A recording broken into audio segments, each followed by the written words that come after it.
Hello and welcome, everyone. This week, I'm bringing you one of the most requested topics I receive so frequently. In fact, that some of you have been begging for it. Please, just do the communication video already. Well, here it is. Besides all the messages saying, please make a video on communication, I've also received a ton of heartfelt confessions, like this one. I don't get it. I'm actually kind and sincere. I just say what I think, nothing offensive. But somehow, every time I speak, people dislike me. Why is that? It's so frustrating. Or, this one. Honestly, I feel like I'm always right. I say what's correct, but people still get mad at me, misunderstand me. It makes me so upset, but I don't know what to do. I'm not wrong. Why do they still hate me? Or, another version. I don't think I've done anything wrong. I live a normal life, but lately, people's attitude toward me has changed. Why? What's going on? These are just a few of the many messages I receive. There are countless issues people face when it comes to communication, and that's why we're here today. Let me tell you something important. Whenever we run into a recurring problem in life, there's always a reason. We've probably made a mistake somewhere.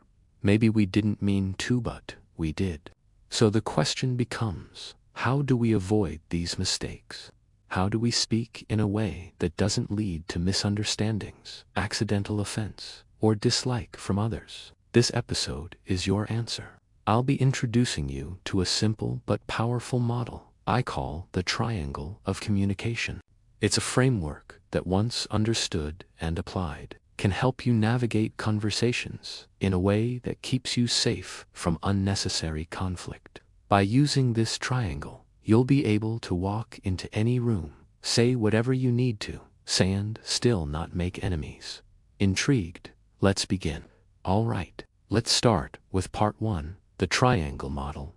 This model is based on one simple visual. Imagine a triangle on your screen.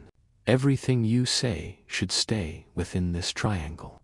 The moment you speak outside of it, you're stepping into danger. Why? Because the three sides of the triangle represent three boundaries. Crossing any one of them is what often gets us in trouble. So what are these three boundaries?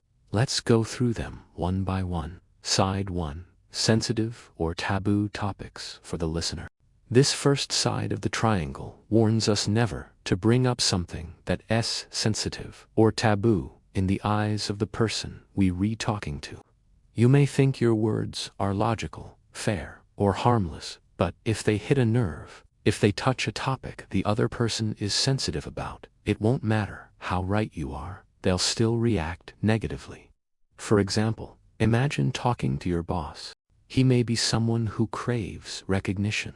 He wants to be acknowledged for his hard work and leadership. That's his sensitive spot. Now, let's say he just led a successful project. You casually say, "Yeah, that project went well. Honestly, it wasn't too hard. We handled it easily." Boom. Even though you didn't mean anything bad, you've unintentionally stepped on his ego. To him, it feels like you're dismissing his effort. That's a violation of side 1 of the triangle. Moral of the story. Before you speak, ask yourself, what is this person most sensitive about? What do they strongly avoid or dislike? What's their forbidden zone? Avoid those areas at all costs. If you ignore this rule, then yes, you might say something technically correct, but you'll also alienate the listener, and they'll remember. So that side 1, Dan T. Talk about what the other person considers sensitive or taboo. Side 2. Revealing personal secrets in casual relationships. This one is a big mistake people make at work or in casual friendships. Never share your deep personal secrets in environments where the relationship isn't deep enough to hold them. Let me ask you, can you guarantee that your coworker or casual friend fully understands you?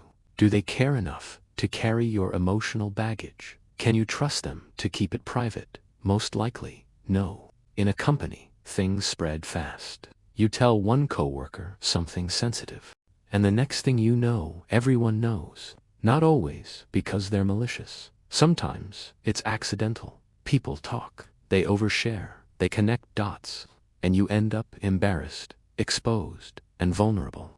All because you shared something too personal in the wrong place. If you have a best friend or lifelong companion, sure, share, but at work, in casual groups, don't do it. So that's side 2. Keep personal secrets out of shallow relationships. You're not just protecting your privacy, you're protecting your credibility and your emotional peace. Side 3. Talking about people who are not present. This one's obvious, but commonly ignored. Never talk about someone who isn't in the room, especially in a negative or even slightly critical way. Even if you're telling the truth, it still creates enemies. Why? Because nobody wants to hear that someone spoke behind their back. If they find out, they will resent you regardless of how accurate your words were. And let's be honest, they will find out. Word travels, people talk, and the moment they hear you said something, your reputation drops. In any group conversation, if someone brings up another person in a gossipy or judgmental way, just disengage, nod politely, pull out your phone, go to the restroom, anything to excuse yourself from the conversation. If you don't participate, you won't be part of the fallout. So that's side 3. Don't talk about people who aren't present, ever. Summarize. The triangle model gives you 3 clear boundaries. Don't mention sensitive or taboo topics to the person you're talking to. Don't reveal personal secrets in shallow relationships. Don't talk about people who aren't in the room. Stay within these lines, and you'll dramatically reduce misunderstandings, conflict, and gossip. In the next part of this lesson, we'll apply the triangle to real-life situations, so you can see exactly how it works in action. Part 2. Real-life applications of the triangle model. Let's move from theory to practice. You've now understood the communication triangle and its 3 critical boundaries. Never speak about sensitive or taboo topics for the other person. Never reveal deeply personal secrets to casual colleagues. Never speak negatively about someone who's not present. Sounds simple enough in theory, right? But in reality, how do you actually use this model, especially when you're under pressure? In real conversations, at work, or with friends. Let's start with a workplace example. Scenario 1. One-on-one meeting with your boss. Imagine you're a software developer. One morning, you receive a message from your boss. Let's have a private meeting at 2 p.m. to discuss the mobile app project. Now, this might sound like a routine check-in, but it's also a higher-risk communication moment. Why? Because any one sentence, if spoken carelessly, could change how your boss sees you, from reliable to reckless. So what should you do? You recall the triangle model. Step 1. Identify the boss's taboo zone. You think, what's the one thing my boss is highly sensitive about? You realize he hates being interrupted. He sees interruptions as disrespect. Great first rule is clear. In this meeting, let him speak fully before you do. Step 2. Avoid personal oversharing. You're tempted to vent. Honestly, I'm stressed out. My younger brother borrowed $8,000 and now can't repay it. I can't even sleep at night. Stop. Don't go there. This meeting is about a project, not your personal life. Your boss may not judge you harshly, but once he hears that you're distracted by family drama, he might start withholding responsibilities from you.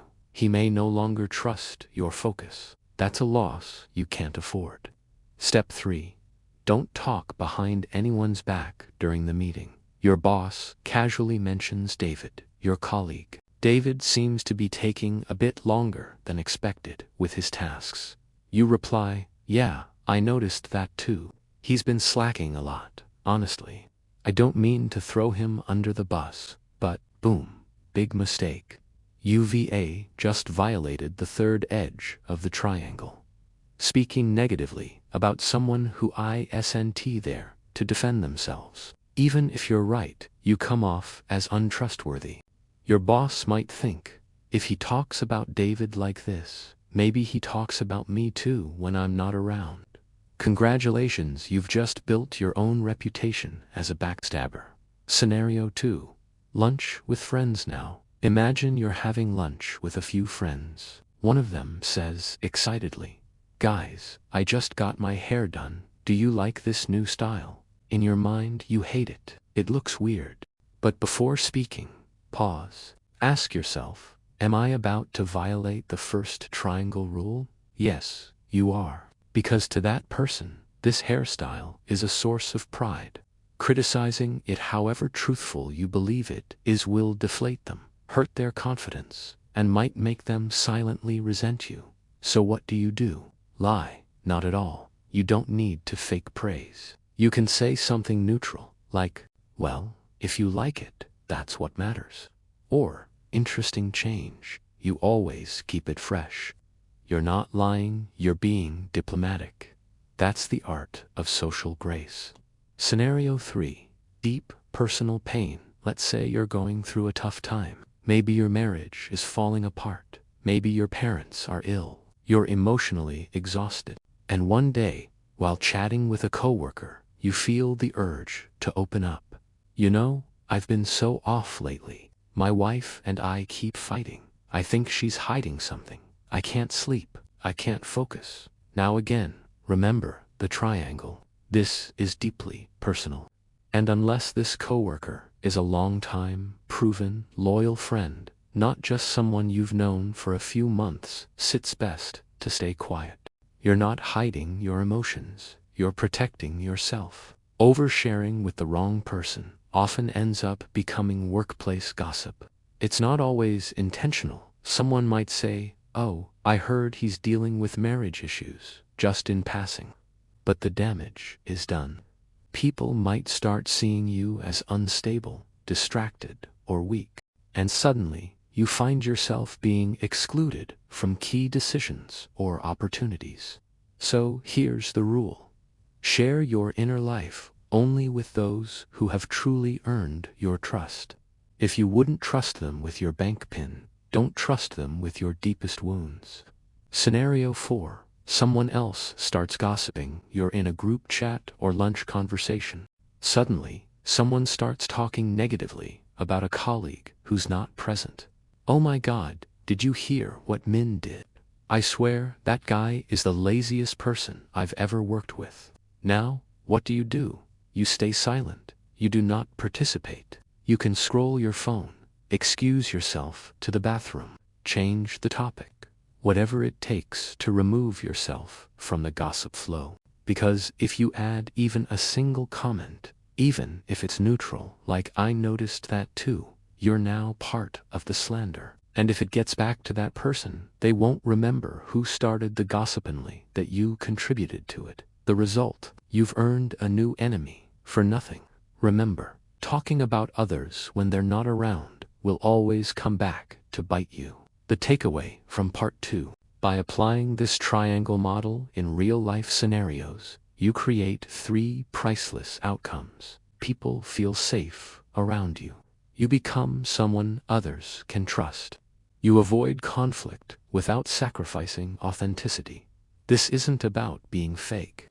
It's about being wise. You don't need to flatter or pretend. You simply need to avoid violating the triangle's edges. Respect the boundaries, stay within the safe zone, and you will be seen as calm, sharp, and emotionally intelligent, without saying a word more than necessary. So now you know the secret. You don't need to be a genius. You don't need to be a master manipulator. You don't need to talk more, louder, or smarter than others. To be respected in any room, to avoid unnecessary drama. To be the person everyone listens to when you finally do speak. You just need one thing: control. Control over what you choose not to say. Let's face it, most people dig their own grave with their mouths. They overshare, they gossip, they push buttons, they speak without thinking. And then they wonder why people stop trusting them, or even start avoiding them. But now, you're different. You've learned the power of the triangle model. You understand that what you withhold is more powerful than what you reveal. Let's quickly recap the triangle. Don't touch their raw nerves.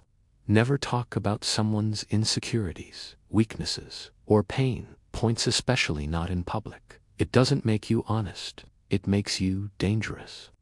Don't reveal your vulnerable core to strangers. Protect your personal life like you protect your home.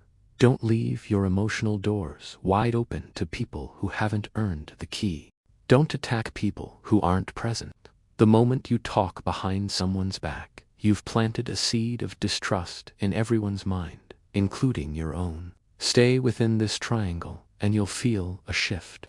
People will begin to treat you with more caution, more curiosity, more respect. They might not even know why, they'll just feel it.